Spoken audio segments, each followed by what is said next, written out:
I truly see myself as a world-class leader, and if I present something, I present to believe in yourself more. I present to like actually go after fucking what you want, and not just like wait for people to give you stuff. And that gets me to do that extra mile that most people are not willing to do.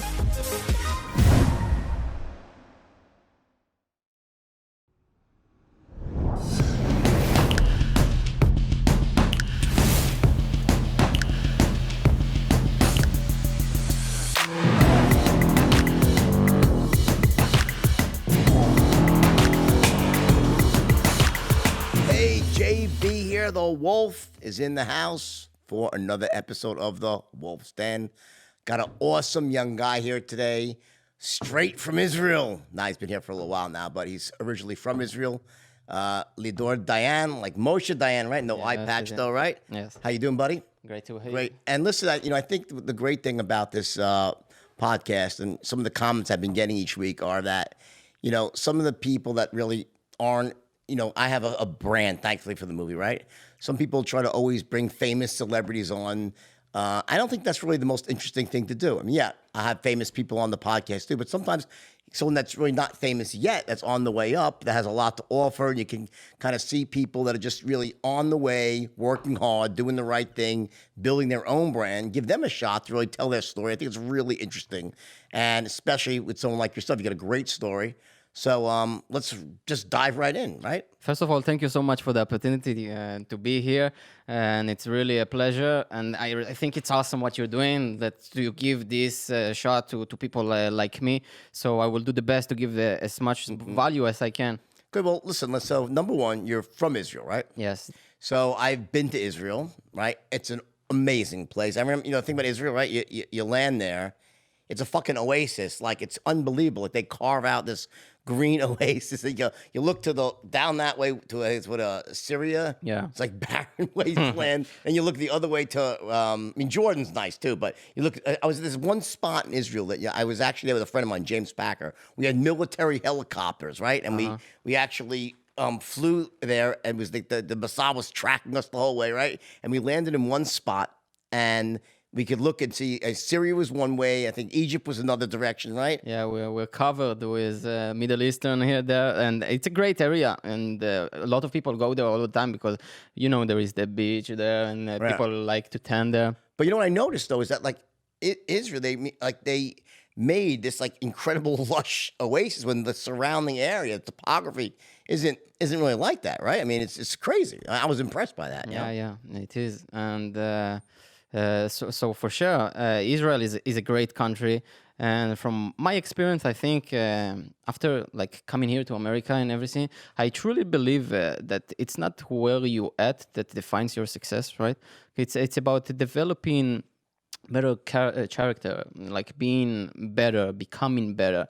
And I truly believe that once you put yourself in uncertainty situation, it gets you to follow through. I truly believe that in the quote that says, if you want to take the island, you gotta burn the boats, right? So when you put yourself in those kind of situation, then you will see how creative you start to become. So first of all, how old are you? I'm almost 28. I'm actually turning 28 this July. You're young. I have pants older than you. You're 28. Yeah. Shows fucking twice your age. I'm 56. Wow.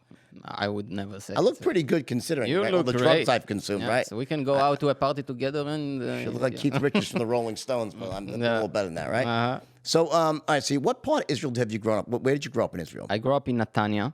So Netanya is in the middle, kind of very, very close to Herzliya, Tel Aviv.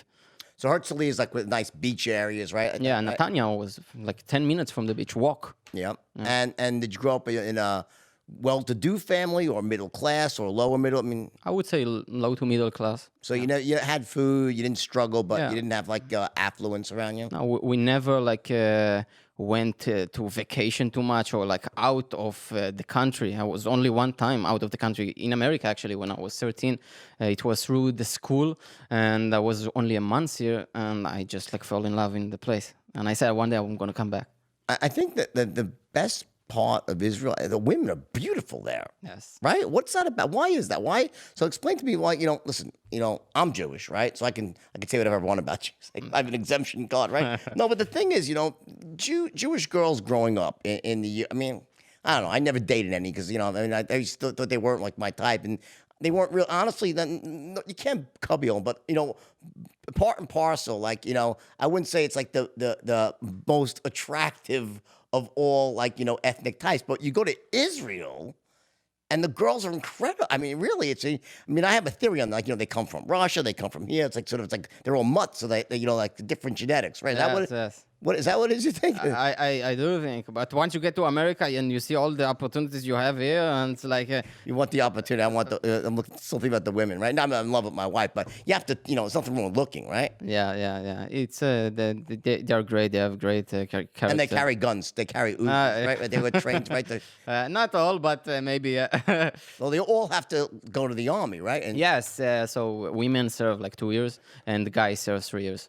and what's that? Did you go to the army there? Yeah, I did. I did 3 years. And what was that like? It was good. I was not in the field. You didn't go to war or anything like that? No, not that. Like I was in that point, I was not too much confident about myself to just stand up of what I believe I did want it, but I let the family and everybody influence me to not do this. So No, I mean like going to war. I mean like I wanted to become a stronger soldier, like to go all in and to fight for my country. But eventually, I just let all the family and everything like, okay, I'm not gonna do it. And what do they teach you when you're in the army? Like they teach you like Krav Maga, like that fucking if you really go right? to that field, then they do. But if you are gonna become like a soldier, so they teach you fundamental stuff. They teach you hard work, discipline, and the stuff we're gonna talk about today. So it's a lot of not just physical, but it's mental, emotional, right? Of course. All right, the Wolf is ready to roll with another great product here for you. You're going to love this one. And I have to say, if you're living in the modern era, if you don't have this company, then you're missing something special. It's called Dashlane, right? Let me tell you what Dashlane does. It is the Ferrari of password management systems. And actually, it secures, it's encrypted. So imagine having one place for all your passwords and it syncs to everything, fully encrypted, protected. You don't have to worry about stuff. How much time you spend, this is crazy, right? I think we spend 11 hours a year. It's like almost half a day each year just changing and putting in passwords. Imagine getting that time back, those hours back. Why wouldn't you want to do that? So Dashlane.com essentially is this ultra secure, ultra effective password management system that allows you, and again, I'm not a tech guy here, okay, but somehow they don't even know what your password is, by the way. You send this whole encrypted bundled package, no one can crack this stuff. So it's like the ultimate encryption on top of encryption, and it allows you to go through life, not worried that when someone hacks the password at Citibank, you're not that list that's all, you're not that guy in the dark web saying, where's my stuff?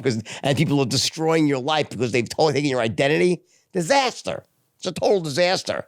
So with Dashlane, you put yourself in this impregnable position. You can surf the internet, feel good about it, buy things, enter passwords, make it simple, easy. It doesn't take any time.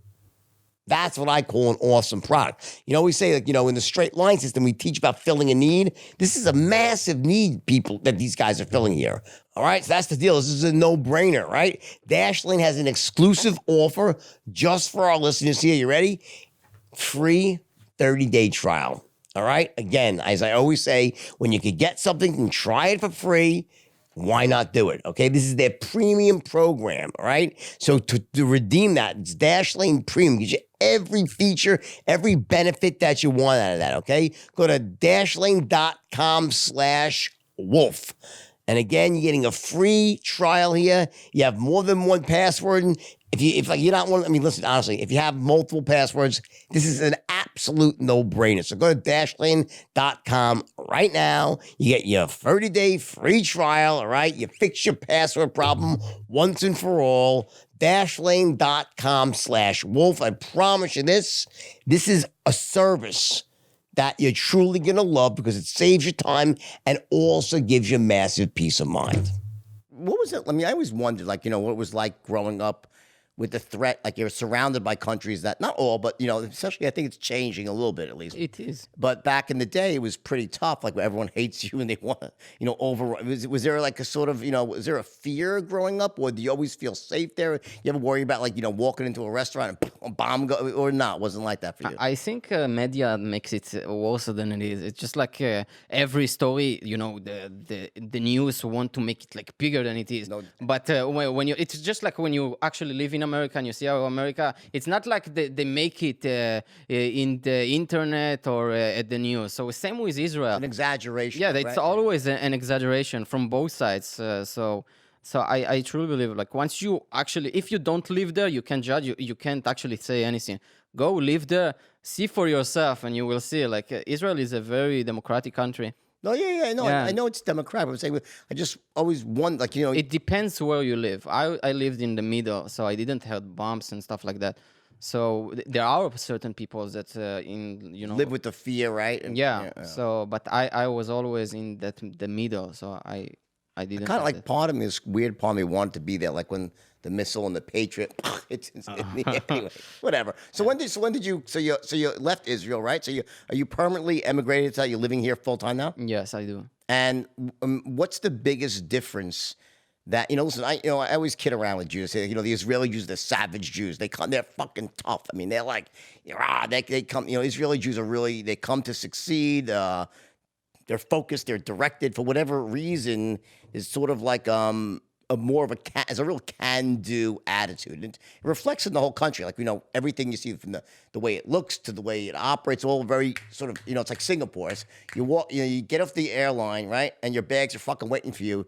It's like a magic trick. Like it's so organized. Yes. Israel's kind of like that, right? So there's something about the Israeli mentality. I think most people would agree, right? That the Israeli Jew is like a really tough, on point Jew that's not messing around, basically, right? In a good way. I don't mean in a bad way. In a good way, in a sense, not in a bad way. Yeah, it is. But I truly believe it's everybody is for yourself. Once you understand who you are, what you made for, and what is your vision for your life, and what makes you hungry, what makes you to wake up in bed, just like the reasons. Like if you have big enough reasons to do something, then eventually you will follow through. You will find the answers. And hunger is something that's is starting to get bigger and bigger inside of you.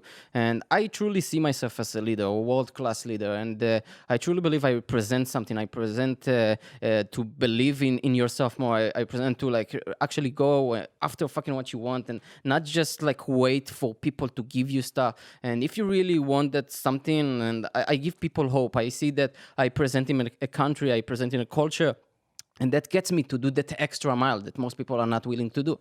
So where do you think that? I mean, so I guess my point is that I think there's a certain maybe self-confidence, or I'm a big believer in vision for having a vision for the future, not just being a goal setter. It's almost like people, we set goals, we don't really follow through on. They don't really have as much power, but a vision for your future is like this emotional anchor, like longer term where you're going. You have these goals that line up along the way, right?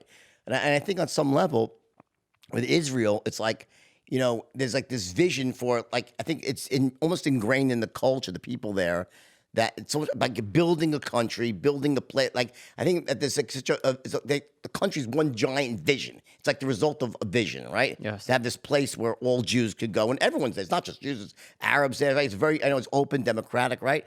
But I think part of it is like that it's almost become a cultural thing to have a vision and sort of like to, it's a whatever it takes mentality. And then you kind of bring that to other things that you do. Is that kind of accurate? Yes, and I do believe that once you get outside of your head, the world needs just more leaders. It doesn't matter if it's in Israel, it's Palestine. The world needs more leaders, more people that step up for what they believe in and create more leaders. Because at the end of the day, it's not about me, it's not about you, it's about becoming a better world. It's about becoming better. It's about pursuing who we meant to become and who we want to become. And when you start to doing that, when you tap into your potential and when you stop letting other people get into your ears too much, who's getting in your ear? Like, yeah, In the past, family, yeah.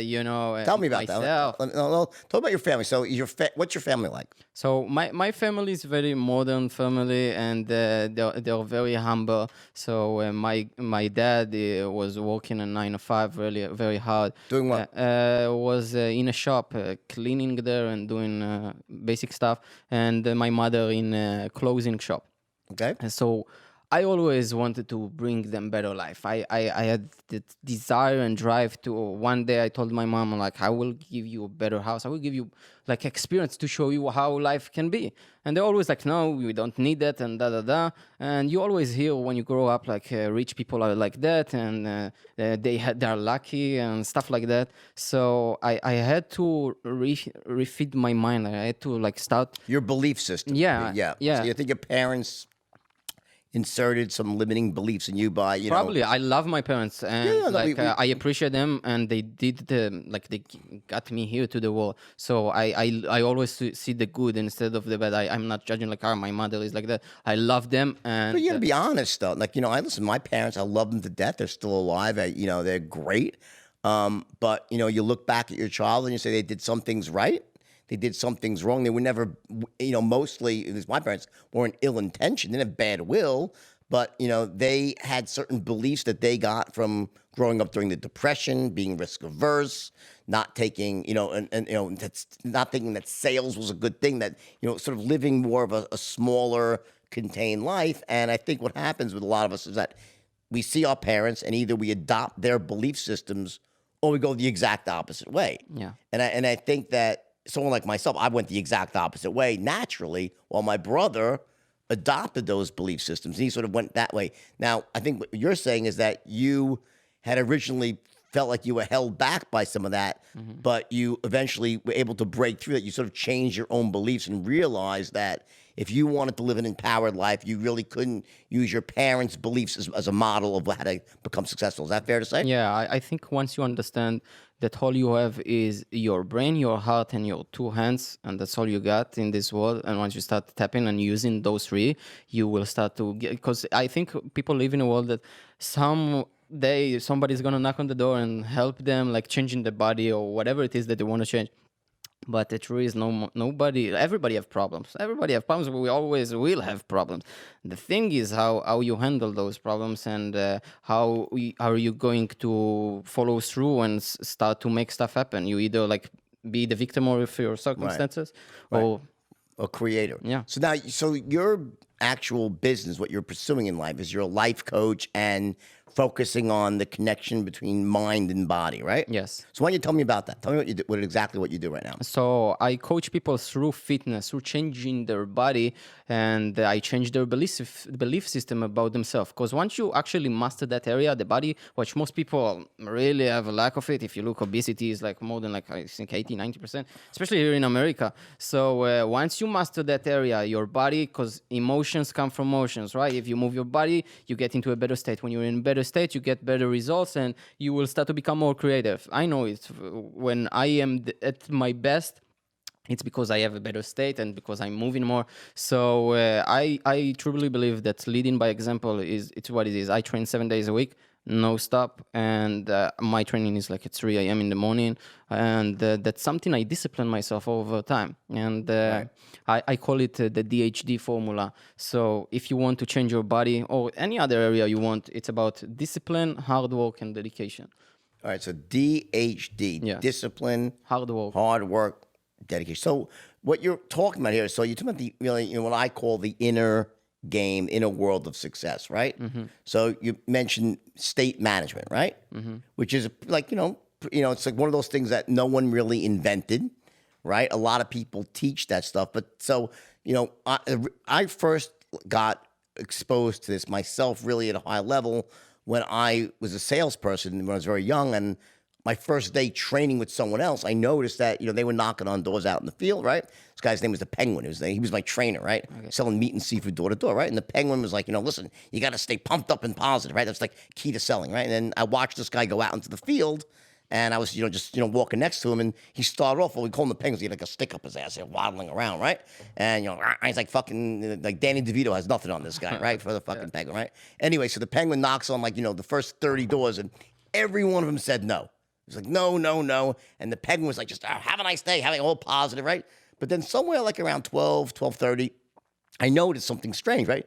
The Penguin like goes up to the next door, and instead of like, he's like barely even knocks, and he head drops down, his shoulders roll forward. He's like, looks to when we're selling meat and seafood. He goes like, you wouldn't want any filet mignon, shrimp, or lobster tails, right? I mean, the last 50 people said no, so I'm sure you're going to say no too. So he didn't say those words, but they were like oozing out of his pores. Like he lost his state of certainty, right? Mm-hmm. So for me, as I was 21 at the time, I'm like, fuck. I'm like, does he know how terrible he sounds? I'll never forget this. You don't remember everything you see, right? But this stuck out to me, right?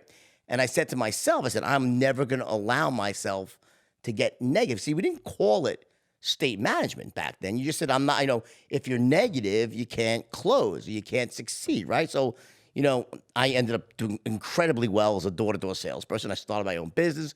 Eventually, right, I'm not interviewing you, but I got to Wall Street, and when I was in the boardroom teaching my guys to close, it was a big thing, not getting negative. We didn't call it that, but this idea that when you're in an empowered, positive state, it opens up the possibility to use the skills you have, right? So in other words, that inner game of success is like almost like a valve, right? When the valve is closed, you're in a negative state. You're in a disempowered state. So you can't access the resources that you have, right? Yeah. When you're in a positive state, then it opens up and allows the things inside you to flow out. It's like being in flow. Being right, like an athlete. That's right. State is a muscle. Right. It's a muscle just like anybody else, anything else. So whenever you're in a negative state, all you need to do is train it. And most of us start to train it just like working out. You start working out, and after a week or 2 weeks or a month, you stop it. What you don't train, nothing in life stays static, right? It's either grow or die. So once you train it again, over time, it will be so strong that it's becoming into an automatic pilot. That's what we want to get into an automatic state. When you don't think too much, it's just automatic. Like, for example, when I work out, I don't think about like how I feel today. I put my music. After that 5 minutes, I'm rock and roll. I'm really into it. So I think so you've developed a pattern, conditioned the pattern, right? Mm-hmm. So where you essentially, essentially now it's like you couldn't imagine not working out every day, right? So that's your pattern. But I guess my point is that like, while there's no doubt that state management is a crucial skill, right? And I teach it myself, right? And I learned it originally from Dr. In a formalized way from Bandler. He's a friend of mine. I love Dr. Richard's great, brilliant guy. He invented NLP. Yeah. Tony studied under Bandler, right? And Tony really took that to the masses because Bandler's fucking wild. He's almost hysterical. I heard some stories. Oh my God. No, he's the best. I love the guy. I'm a big fan of his, right? But he's always not exactly always user friendly, right? Tony sort of took that to the mainstream, Tony Robbins, right? And then but that being said, managing your state's only part of the equation, right? Okay, so it allows the skills to flow out of you, but what are those? Do you have those skills? There's always the skill side, the outer world that, yes, you got to get yourself in an empowered state. You have to get rid of any limiting beliefs you have that are holding you back, like money's the root of all evil, money's hard to make, money doesn't grow on trees, if I work hard, I'll become greedy, money will turn me into something else, the world happens, all those things you know about, right? Yes. But that sets you up then to maybe use the skills you have, but you have to learn the skills, right? Yeah, you say it all the time, like master the inner self and the outer self, right? So what are you teaching? So on the outer side, do you have any stuff that you said hard work, right? Mm-hmm. So meaning hard work. Discipline, hard work, dedication. So hard work means going out and actually doing something, right? You need the structure. You need to build a system that will get you to follow through to the long term, not the short term. Because it's like for 1 month, 2 months just to get lean, then it probably won't work. You need a system that will work for you for the rest of your life. Because fitness is a part of life. It's not just like I want to get in shape because I have a wedding or I need to get into a pool party. You get to this like a part of your life. Once you get that mindset, so first, like you said, like inner self, but then you need a system. How? You find the shortcut by having a coach, having somebody to actually guide you that is doing it for decades. Right. If I want to learn sales, I will come to somebody like you, of course. Right. So what you're talking about is that there's certain sustainable and unsustainable ways of doing things, right? So the idea is to have a sustainable, long-term way to achieve what you want, right? Let's go through. I want to go through what's you have a website and stuff that you. Yeah, lidordayan.com. So lidordayan.com, right? And you're on Instagram too, I'm sure. Yeah, lidor.d. Right? Yeah. Right? And you look like you're in great shape. You're fucking ripped. I wish I was I'm a fat bastard, right? I mean, for me, like, I know I had shoulder I had my shoulder replaced. This one now. It's getting better. I forgot which one. It's this one. So I actually, I play a lot of tennis, right? And as you can see, there's rackets all around, right? Anyway, so I fucking abused my shoulder. I had 5 surgeries on this one, 4 surgeries on this one, rotator cuff, this one, that tear, bicep. I mean, it's on and on, right? And it got to the point where I had no fucking cartilage left. So I'd be doing shit and it was making these sounds, right? And then I lost all my strength. I couldn't even move it. So for the last year, I was like incapacitated, and it's also, and the truth is, listen, here's the truth. The reality is, yeah, I could have done other shit, but, it was a great excuse to let myself go a bit for me, because I have a really high standard for my body usually, right? So I just, whatever, I focused on work, and I finally had it replaced about 4.5 months ago, and it's amazing. I mean, it was the best thing I ever did. So it's, coming back strong. I'm starting to work out again, right? But, for me, it's like, like, I have a high standard, so I feel like shit with my body. So you're pretty ripped right now. So tell me about, so what do you do? You live in the gym basically, or No. How much time do you spend in the gym? If I go to work out, usually it's an hour and a half. So weight training. Yeah, I do weights 6 days a week, and the 7 will be cardio. And I will do cardio during the week. I do believe that having a good stamina and cardiovascularity is very, very important. So I'm not looking at it just as a bodybuilding. I'm looking at how I can become better, stronger, faster, and all of the elements. Flexibility. Yes. So right? you gotta have it all. You can't just develop a body. Everybody can develop a body, but what are you actually can do with that body? That's what's important. So let's go through each of the stuff. So it's DHD, right? Yeah. What is D? The first D is discipline, right? Yes. So tell me about discipline. Your definition of discipline. So let's cover this, because we live in a world like in social media. Everybody, if you go into your Instagram and you start to scrolling down, what do you see? Oh, this guy that have these 3 secrets that's gonna get you ripped in 90 days. So people need to understand is, even if you can get ripped in 90 days, 60 days, and even 30 days, those shortcuts might get you fast result, but what is going to take years of practice, and what is not sexy to hear, is that discipline yourself and working hard, like having a work ethic and dedication, is stuff that happens more than a decade. You know this from business and everything, so it doesn't happen in 90 days. Not at all. Never. To get ripped. Yeah. Get ripped, yes, but to have that discipline. I'm just looking for the fountain of middle age at this point. I'm not looking for greatness anymore. So I don't know, I'm getting ripped. I want to just feel. You can get ripped. I want to feel good though. I just want to feel like tight and feel like good in my clothes, right? I want to feel like it's a good feeling, right? When you walk around and you're working out, right? So what do you teach people? How do you teach people? You gotta start dedication. You gotta start with little stuff. Discipline, right? Discipline. So, that's the last one. People think they make it overcome, because our mind is always looking for everything is too complicated. So when you want to work out, don't give yourself the story of I need to go to the gym right now for an hour and a half. Oh, now I need to do a membership. Oh my God, that costs money. And there is traffic. So we look at all the bad stuff, right? So if you look at fitness, you can say, okay, if you never trained, so what you want to do is start something small. Can I do 15 minutes walk? Even give yourself that 5 minutes walk. It's even scientifically proven. And if you give yourself that 5 minutes to do something, just give yourself 5 minutes. After that 5 minutes, 85 to 90%, the chances that you are going to follow through more than 5 minutes, because you will get into momentum. And once you get into momentum, you know it. When you are in that state, you're like, okay, I'm starting walking. You put your favorite song or something, Rocky. And then you're like, okay, you want to keep going it. So you gotta start with little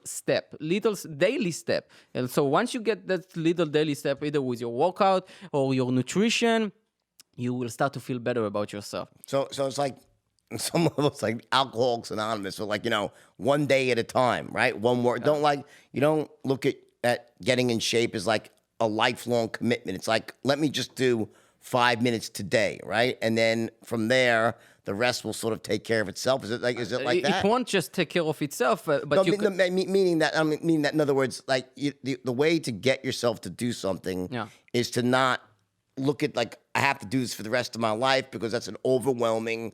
It seems like an impossible task versus saying I'm just going to make sure I work out today. And then tomorrow, you keep saying the same thing just for today. Today, it's sort of a one day at a time mentality. Or no, you don't. I will give you the best example so people can understand it in a much very easy way. So if, for example, I needed to come here to California, right? So I have many airlines I could choose. I could choose United. I could choose this, and this. So what works for one, like eventually I will get to the destination. So there is many ways you can get real lean, and but you gotta know yourself. You gotta know like what do you like? What kind of workouts do you enjoy?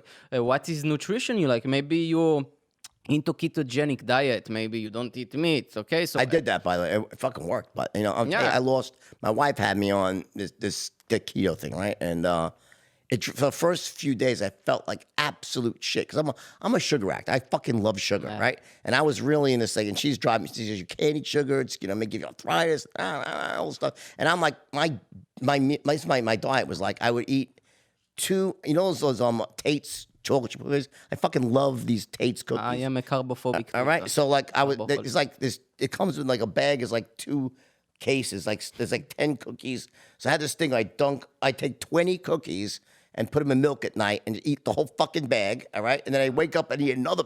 I was having 2 bags a night and ice cream, but I was playing so much tennis. No matter what I ate, I burned. That was my diet. I barely eat dinner. Just eat fucking cookies. So she threw out all my cookies. She said, "You got to stop with the fucking cookies, right?" And she put me on this thing with like meat and cheese, and then for the first I felt like I had the fucking flu for the first 5 days. But then, what? On the 6th day, 7th, I started feeling really good. And I started losing weight so fast. I think I lost like 8 pounds. But did you sustain it? Well, I did for a while. And then I fucking started 1 cookie. I fucking relapsed. You see? I had to go to fucking keto rehab or something, But anyway.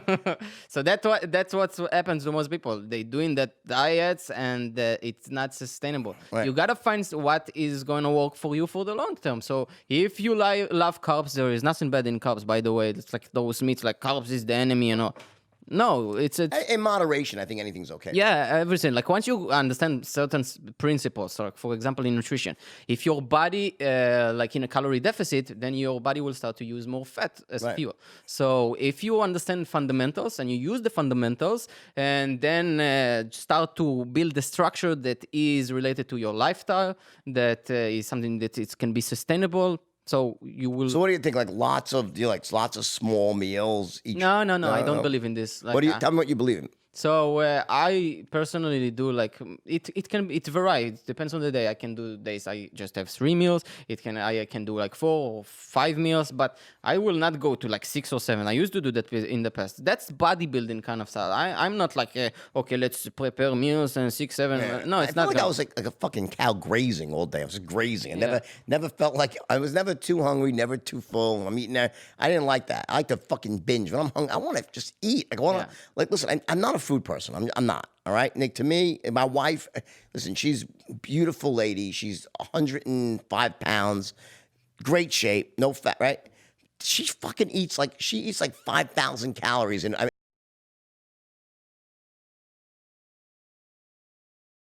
never seen like I don't know where she puts the food, right? But she like eats and eats and eats and eats. She'll drink and she'll eat. She doesn't gain a freaking pound. She's got a great metabolism, right? Yes, the thing is, we think like sometimes if she is active, what she probably is, She's not. She's no. not active at all. But she says because she's very smart, right? So she says her brain's a big muscle. So she. Oh, she that's what she said. No, she's not inactive, but she's not like a workout person by any stretch. She's blessed. Put a picture. In fact, we'll put a picture up here and so you can check it out. All right, but she's blessed with a naturally great physique and a great metabolism. But I think what she does is she eats no sugar. She does not eat sugar. Not that she avoids it. She just doesn't. She's not a sugar person, and she also fasts she'll eat a lot. But then she'll go like 10 she's doing hours. the intermediate fasting. Yeah, I don't think she's even doing it. I just think that's what like that's how she lives. She doesn't. I'm eating all night. Fucking last night, I'll tell you. Last night I woke up. I was so hungry. I was so fucking hungry last night because I'm trying to lose a few pounds. So it makes you 10 times as hungry, right? And hey, you can't. Right? So.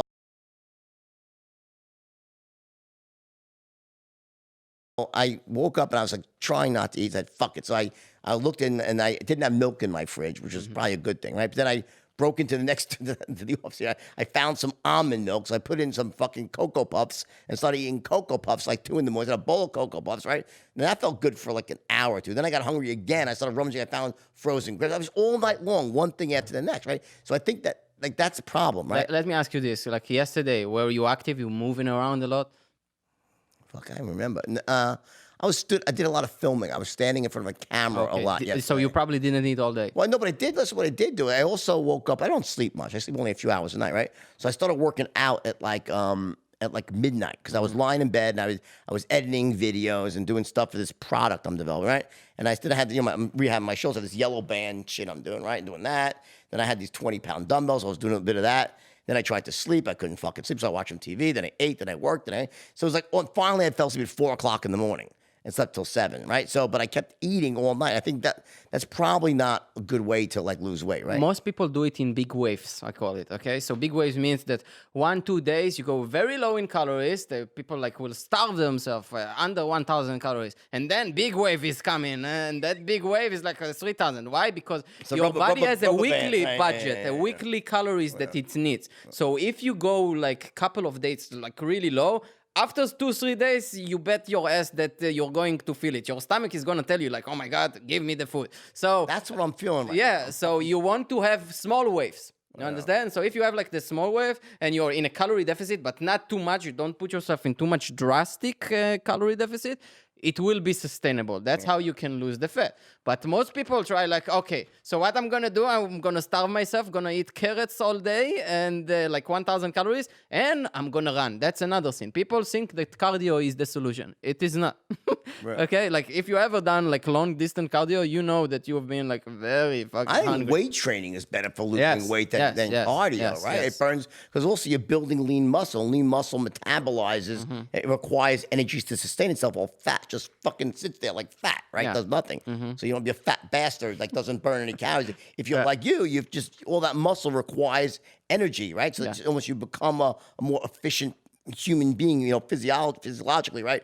By having more muscle, right? Yeah, so I talked about it in the last episode of the Mind Body podcast, which I have, is that if, for example, you look at your workout. So walking out, I will give like few principles, action steps, so people not just listen to it. Let me hear the action steps. So action steps. So for example, if we look at the walking out, so you want to work out weightlifting, okay? So lifting weights 3 to 5 days a week. Okay, 3 to 5 days a week, lifting weights, have a good, solid programs. Go to a coach, personal trainer. How long each day? How long it will be around 45 to 60 minutes. Okay, 3 to 5 days a week. Okay? And when you work out, do you like sweat in the gym? I sweat like a ton, yes. Really? Especially on leg days. Leg days is the worst. But not from cardio, just from working out with the weights. With the weights. Yeah, So because like, I really push myself. I have a work ethic limit like very few have. Because I develop it over time. I started working out when I was 14. I'm 28. So I have a resume. I built that. Muscle memory. And I've built it over time. So I know that when I'm in the gym, I put the headphones on, then nothing like can come in my way. You can put the sexiest woman in the world in my face and I will still be in the workout. Because I'm that committed when I'm in the gym. Wow, that's fucking commitment. Yeah. That's I mean, nowadays I wouldn't affect me, but in my younger days, I'd probably say fuck the weights. Let me skip. On other areas, I'll burn some calories the old-fashioned way. Right? I would admit when I need to edit, for example, a video sometimes, and then like I had a chance to like meet this woman, I'm like, okay, let's meet the woman. So in that, I'm still. I think sex is a great way to burn calories, right? It is, yes. If you're doing it the right way. I mean, if you're doing the dead starfish. I'm not the dead starfish. That's for sure. I'm saying, right, no, but I mean, like if you're really going at it. Yeah, right? you need to move yourself. Yeah. I know. I'm just be honest. Yeah. Right? So if we look back, so we said the working out 3 to 5 days a week. So cardio, as far as for cardio, I would limit cardio for 2 to 3 hours a week. Most people do 5-6 hours a week, which is too much.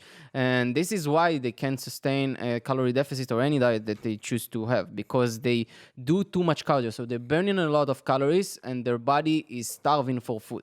So the amount of calorie deficit you're going to put yourself will eventually determine if your diet is going to follow through. So usually a deficit will be around 20 to 25% deficit of what your body needs to maintain the weight. So if, for example, you need 2,500 calories to maintain your weight Right. because you are active and you're Right. moving around. So you cut 25% of it, Right. you will lose around a pound, 2 pounds a week. Okay. So Okay. that's about 1,750 calories a day. Yeah. Okay. So the thing is 2 to 3 hours cardio a week. That's more than enough. I usually recommend doing HIIT, which is high intensity interval training. This is short cardio sessions. Like you really put your heart rate up, like 20, 30 seconds. You do that for like 5, 6 sets. You will sweat like nothing else, but it's like 20, 25 minutes, but it's worth it. Instead of doing boring cardio like a walk or for 45 minutes. That's why I love tennis. I mean, for me, tennis was the greatest cardio. And also, when you play tennis at a high level, it's your core. You get a lot of, because you're really using your core and stuff in your legs. So it's a great workout. You know? Yes. I think you burn, I think it's like 700 or 800 calories, and that's singles. I don't mean doubles. You know, That's why you were very hungry. Yeah. So, and the cookies were also I was fucking terrible. There was Jamba Juice in the morning. Yeah, it was pretty bad. So anyway, but I think also I think it's not just the weight. It's also that much sugar is like inflammatory, right? It creates inflammation when you have too much of it, right? You want to cut sugar as much as possible. All right, so let's get back to it starts with discipline. Discipline, hard work. Getting dedication. yourself, so on some level, discipline, getting yourself to do the things You need to that do. you know to have to, even when you don't feel like doing. That's discipline, right? That's discipline. Big part of success. Yes, big. You know it. Yeah. Second part, hard work. Tell me about that. Work ethic. Have a work ethic like nobody else. You hear it all the time. The greatest of all time, the Michael Jordans, the Tony Robbins, all the people that are the greatest at what they do in the world. They know that they develop that work ethic over time. Not 1 year, not 2 years, like decades of work ethic. And just like Michael Jordan was not Michael Jordan when he just started, he missed a lot of shots, but he built that work ethic over time. So people, just like the good quote, people are rewarded in public for what they practice for years in private, right? So most people don't see that the behind the curtain. So you do it that extra hours. You put yourself on the line every single day, every single week, every single month. And once you start doing that so consistently, then it will become automatic. That's where you want to be when it's like really automatic. You don't think, you just like into action. I think a lot of people, I think the mistake they make when they try to achieve success is it looks from the outside that like someone like gets rich quick or gets successful, like bam, they wow, and that's true. Like typically, you do, like there's a tipping point where bam, the money pours in, or you stand out on the basketball court or the tennis court, like where Roger Federer becomes Roger Federer, right? Like it was like I think in these early days, Roger Federer, I'm a tennis fan, right? Roger was like he would lose his temper, he wasn't winning that much when he was young, and all of a sudden like something clicked in him, right? And he goes to a new level, and then he's just a different person. And I think that people will say, oh, he's like an overnight success.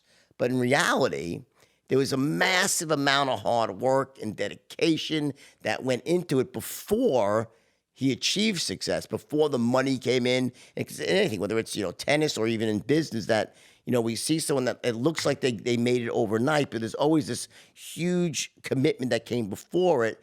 And while they were doing that, it didn't appear that they were successful. So I think people don't realize that, like, even when you're working really hard and you're not getting the result, you're still actually succeeding.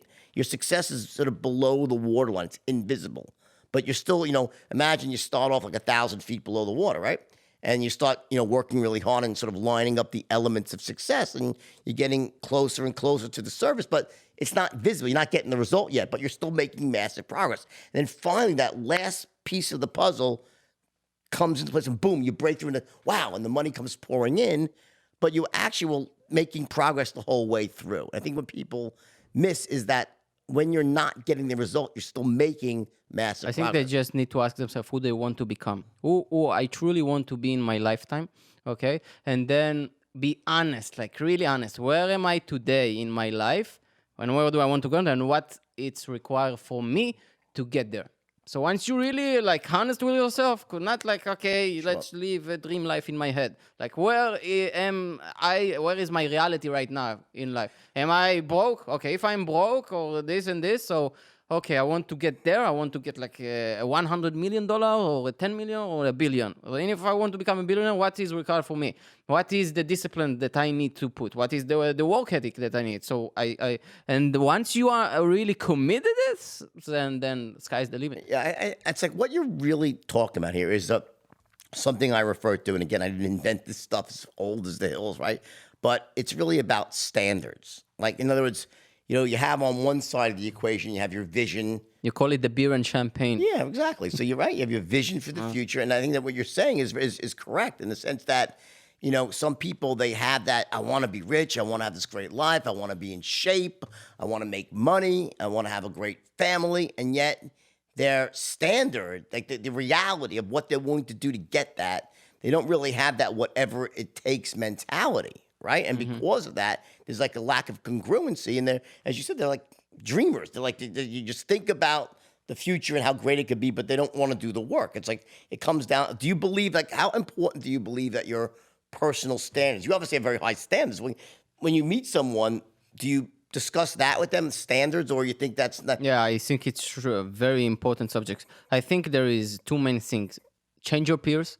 Who you surround yourself is who you become. Once you start to surround yourself with greater people, No doubt about so that. it will automatically raise your standard. No doubt about that. The second was demand more from yourself than anybody else and than your environment, no matter what's the environment. Because when I was living in Netanya in Israel and we went to like my grandma, I used to go out and like nobody, if you see my family, nobody in my family have any relationship with fitness. But I had a certain standard that I hold myself to. So even when we went like on weekends to my grandma, I would go out and I would work out. I would run. I would do whatever. Where do you think that comes from, though? Like, what do you? So, if no one in your family's like that, right? What was it that made you the way you are? What triggered you at even, you're saying, how old was that, 12, 13, 14 years old? 13 I started. Right? What was it? Was there a defining moment? Did you look in the mirror one day and say, I just want a better life? Or like, I know that to get what I, was there something that happened or no? I think it's stack of stuff. No, we never have like one moment and life changing automatically. You do have certain breakthrough in life, but all these breakthrough build over time eventually your path.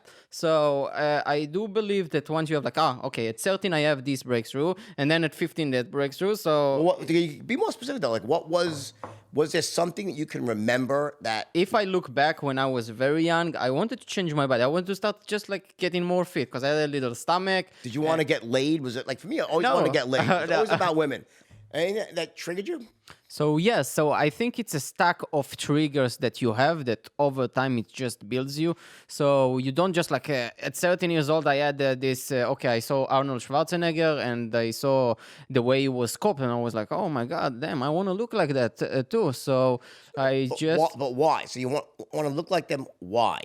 because I didn't like my body. I was like just a little chubby and like small because I'm not that tall. I'm 5'4" now. And back then I was even like shorter. So I remember I started to do pull-ups and I couldn't even do 2.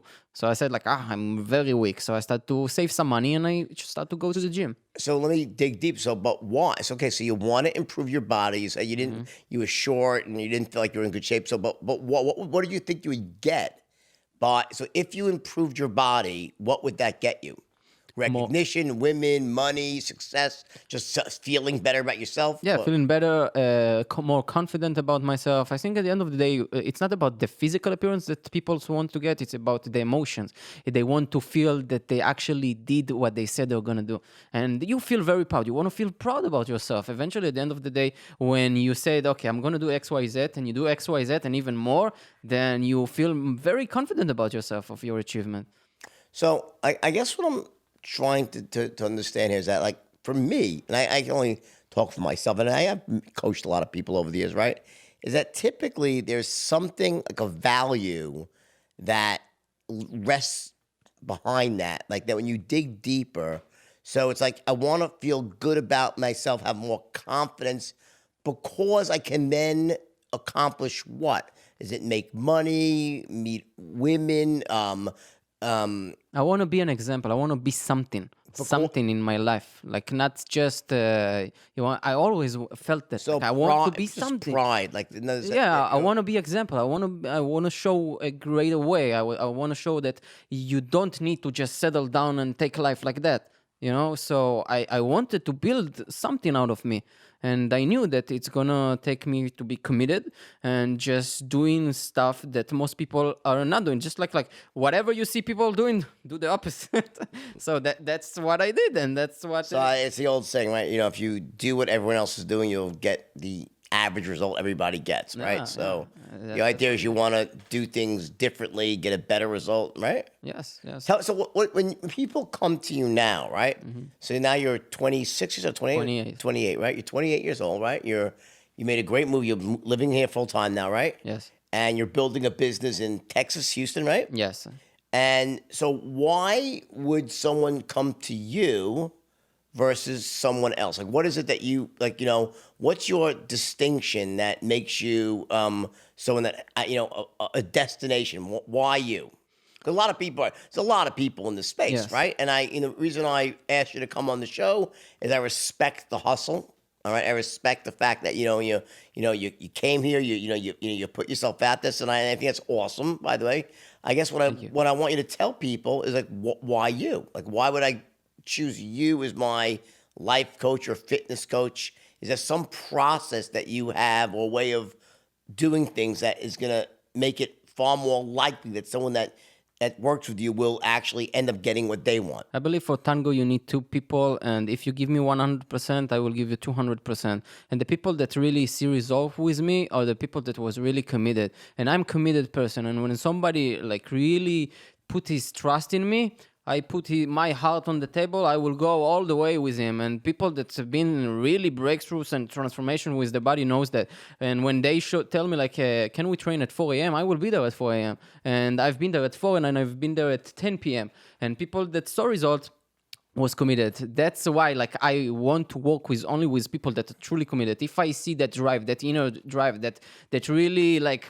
the people that really wants that are hungry to change their body and change whatever area, I will be there for them. But I can't work with the people that just talk Sure. about it, but then when the stuff gets out, they're just like, let's take the Yeah. towel and no. There's an old saying, right, which I believe is true. It's about like drug addiction. That like people can get sober going to a rehab, and they can also get sober in the rooms of Alcoholics Anonymous. Or you could have a person with money go to 12 rehabs, and they check in, they jump over the wall, they check out, they don't get sober until you're actually ready to get sober. It doesn't matter where you are; you could do it anywhere.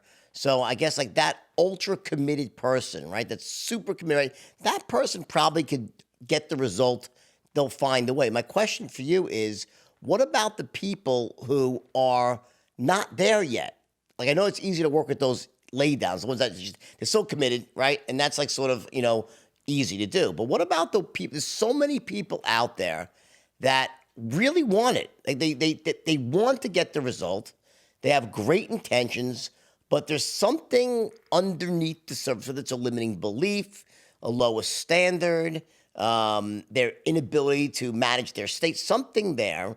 And my question to you is can you take those people who have desire but are lacking an element? You have some process that would help those people, because that would be something, that'd be really Yeah. powerful and something that would allow you to go to far wider range of people versus the ones who are totally motivated. I know you love to work with those. Yes. What about the ones that have good intentions but really aren't there yet? Everybody have leverage. Everybody have some sort of leverage.